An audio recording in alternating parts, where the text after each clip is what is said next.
There's many different things to be looking forward to in Mist of Pandaria Classic, such as the possibility to kill a rare creature when you get to level 90, and this has a small chance to also drop an elixir that will increase your experience gained by 300% for 1 hour. This is going to be absolutely insane if you don't want to purchase yourself a character boost, but would instead like just to level up a lot quicker.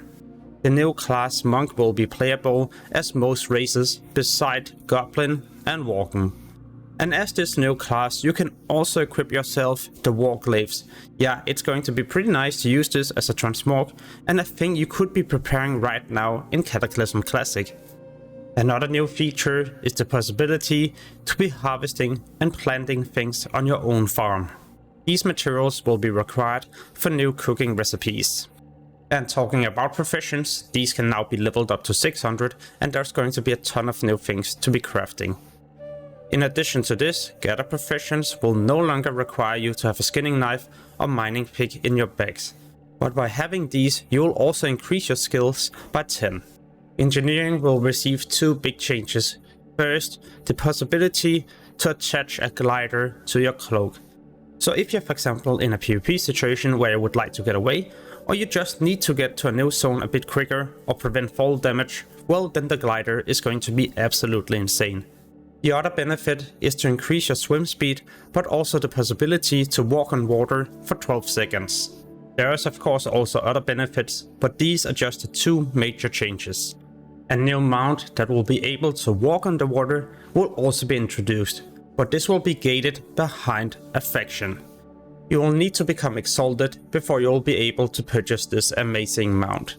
And talking about factions or well reputations, there's also going to be new things you can purchase to increase the reputation you're gaining on all your old characters. For those of you that likes to explore the world, there'll be new things you can discover or well different objects you will need to find in order to also complete different discovery achievements. When you reach level 10, you will still be able to choose a specialization you would like to play. But the moment you reach level 15, you will now instead be able to choose a talent. You will be able to choose one out of 3 different possibilities, and the next time is going to be at level 30, 45 and so on.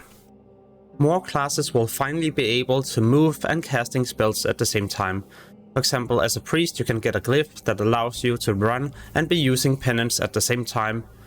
As a mage there's a talent where you can run and use many different spells at the same time, and as a shaman your lightning bolt can now be used while moving.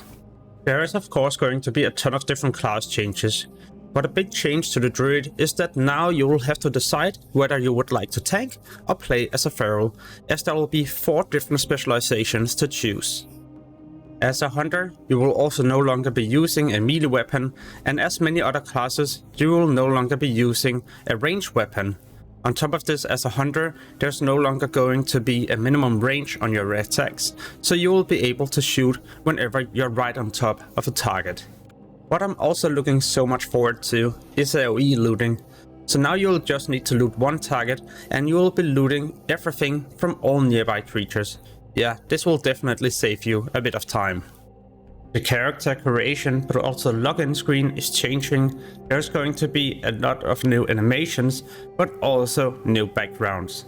When you're creating your character, the customization will also look a lot different compared to Cataclysm. And for those of you that likes to play a shaman, relics will no longer be a thing you'll need to worry about. You just need to focus on getting weapons or a shield. Leveling will also be a lot smoother. Instead of having to go to your trainer to learn new spells and abilities, these will automatically be learned every time you level up. When you reach max level, a new weekly quest will unlock that allows you to do bonus rolls. These charms or well objects allows you to do a total of 3 bonus rolls every single week, but you can also store them for later use. So when you defeat a wall boss or a raid encounter, and if there's a specific item you would like to increase your chance of getting, well then you could perform a bonus roll. In addition to this, a new thing, Warforged, has also been introduced. What this is the same item but with higher item level and better stats. Warforged items won't be introduced in the beginning of Mist of Pandaria, but later on they will, and they can drop in both normal and heroic mode. When it comes to PvE, Dungeon Finder will of course be available, but also a new thing, scenarios. These will be small dungeons that requires 3 people, and later on you can also do them on heroic mode. Raid Finder will be available, or at least it should be, unless they decide to do a change. And as we get to Siege of Orgrimmar, flexible raiding will be introduced. This is where you can do a raid on 10 and up to 25 man player, but it's not like you have to be either 10 or 25 man players in the raid.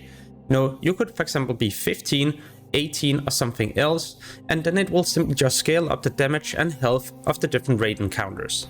This is absolutely insane, especially if one of your teammates will have to leave the raid. Well, then it won't have a huge impact if it's a DPS, as the raid will just be scaled down. In phase 1 there will be introduced 3 new raids that can be done on normal and heroic mode, and hopefully also Raid Finder. They're not that difficult on normal mode, but on heroic it will definitely require some more skills. PvP wise, there will be introduced 3 new battlegrounds. The first one here is where you will need to control 4 orbs and bring them into the center of the battleground to get as many points as possible. Silver Shard Mines is where you will have to capture, or well, be in control of different minecarts and bring them to specific locations to score points. Later on, Deepwind Gorge were introduced. Each individual team would have a base where there would also be gold. This gold could be stolen as long as you brought the minecart from the base to your own. On top of this, there would also be 3 different bases you could be in control of to get points. And for those of you that likes arenas, well, there will also be introduced a new arena into the game. For those of you with a lot of gold, you can spend this on the new black market. Hopefully you will also be able to get yourself the Zulian Tiger or any other transmorg or mount you still need. Else you could also spend the gold on new level 80 to 85 drink items. Some of these are absolutely insane. We're talking about stats equal to probably what you could get if you reach level 86 or 87. So yeah, this would allow an 80 drink to also be one-shotting most people in the game. The Brawlers Guild, or well, the arena, is going to be located in Orgrimmar as a horde, and in the Deeprun Tram as an alliance. Here you will be fighting by yourself against different NPC creatures in the arena to rank up, and eventually you will unlock the possibility to get a new heirloom weapon, a mount, a pet, and also a pretty decent level 90 epic ring. The dungeon journal will be updated, so not only showing Mist of Pandaria and Cataclysm dungeon and raids, and also the mechanics and loot, no, this will now also function for all the classic Burning Crusade and Wrath of the Lich King dungeon and raids. Some of the original classic dungeons will also be reworked, including new bosses and mechanics. In addition to this, some of these dungeons will also be doable on heroic mode when you reach level 90, with updated and way better loot of course. Cataclysm dungeons has also received a change. Instead of having to do many different pre-quests in order to get the different dungeon quests, you will no longer need to do these pre-quests, and you can pick up the dungeon quest in the beginning.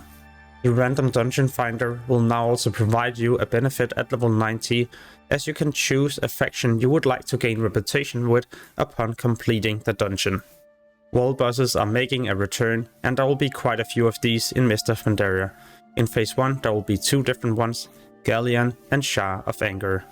You will be able to receive personal loot, and Shah of Anger will also drop an item that begins a quest that will guarantee you an epic pair of feats.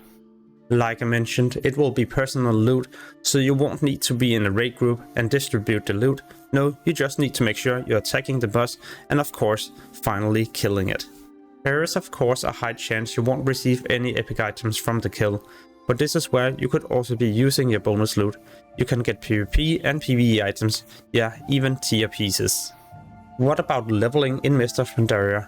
Both factions will start in the same zone, the Jade Forest. So it's not like you will have to decide if you would like to start in Mount Hyjal or Vashj'ir like we had to do in Cataclysm. No, you will simply just start in this starting zone, and you will then proceed here until you probably reach 86. In Mist of Pandaria, you won't be able to fly around as you're leveling up. No, you'll have to be on your ground mount, and it will make the world feel more alive, but also a bit more dangerous on a PvP server. The moment you reach level 90, you can then head to the main city, where you will be able to learn the possibility to be flying around. For those of you that has been looking forward to the pet battle system, well, you'll no longer need to wait for this. You will be able to level up your pets, sell them on the auction house, complete different daily quests and unlock different achievements, and even PvP or well, fight against other players and their pets. In the open world, there will also be many different creatures or pets that you can fight, and as you get them to low health, you can capture them just like in Pokemon. Upon completing the fight, you will also be rewarded with a small amount of experience. So if you're looking forward to this new implementation, well, then it's also going to be a way for you to level up your all characters. We can also increase our experience gained by 10% by purchasing the new heirloom items. These are of course gated behind an achievement and honored reputation with your guild. Talking about heirloom items, with additional justice points, and if you have already got the level 80 version, you can upgrade these so they work all the way up to level 85. In Burning Crusade and Wrath of the Lich King, both factions shared the new main city. This is not the case in Mist of Pandaria, as there will be a new hub for each individual faction. All classes will also be able to complete a long legendary quest chain, where you will be able to get a legendary gem and eventually a legendary cloak. But it's gonna be pretty awesome that you won't have to be a specific class in order to start these chains. In the achievement system, you will also be finding the dungeon challenge modes. These are going to be more difficult dungeons at level 90 compared to the heroic version. There's going to be different achievements and also rewards. For example, a flying mount, but also an individual set for each class. And some of these sets honestly look so badass. At your character portrait, you can change the dungeon difficulty into challenge mode. And here you'll need to beat a timer for each individual dungeon. There's going to be a bronze, silver and gold timer. And to get the new transmog sets, you will need to beat each individual dungeon on gold mode. There will also be a timer telling you what is the best on your realm, so you can compete against other people. In the beginning of this expansion, you won't be able to upgrade your items, but later on there will be introduced a new NPC where you can spend your valor points and upgrade your items from 1, 2 and up to 4 times, increasing the item level and also stats. This can for example be seen here on the shoulders that has been upgraded up to 569 item level, and I usually keep my valor points for when I get a best in slot or a warforged item. On your minimap, all nearby rare creatures will now also be marked, so making it even more easy for you to track these if you're for example not using a rare scanning add-on. In addition to this, rares will also be extremely difficult, at least if you don't know their mechanics, as they can probably 1 or 2 shot you. Alright, so this is also it for this video. On my channel you can find a lot of other Mist of Pandaria videos, and soon I'll also be publishing a lot more, so make sure to subscribe and hit the notification bell to get notified when I post these, but also to support me as a content creator. As always, thank you so much for watching and have an amazing day. Peace.